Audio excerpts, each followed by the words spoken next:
రాజకీయాల్లో గెలుపోటములు సహజం, కానీ కొంతమందికి మాత్రం గెలిస్తే అది తమ గొప్పతనం, ఓడిపోతే మాత్రం ఈవీఎంల మోసం. ఈ ద్వంద్వ నీతికి, అవకాశవాద రాజకీయాలకు కాంగ్రెస్ పార్టీకి మించిన ఉదాహరణ మరొకటుండదు. ఈ రెండు ఎన్నికల ఫలితాలు చూస్తే ఈ విషయం మీకే స్పష్టంగా అర్థమవుతుంది. మనం ఒకసారి 2023 తెలంగాణ ఎన్నికలను గుర్తు చేసుకుందాం. అప్పుడు ఎన్నికల సంఘం చాలా కఠినంగా వ్యవహరించి ఓటర్ల జాబితా నుండి ఏకంగా 22 లక్షల దొంగ ఓట్లను తొలగించింది. ఆ ఎన్నికల్లో కాంగ్రెస్ పార్టీ గెలిచింది. అప్పుడు బీజేపీ ఓడిపోయినా ప్రజా తీర్పును గౌరవించింది.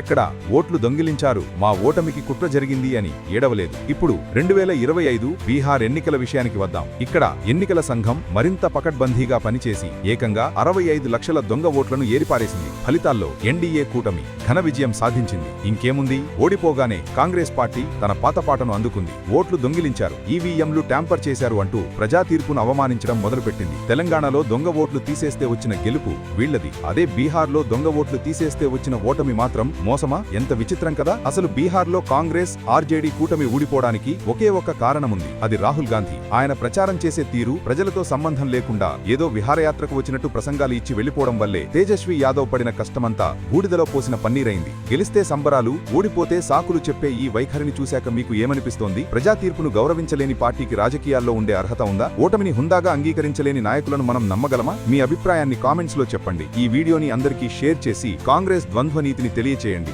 జై హింద్.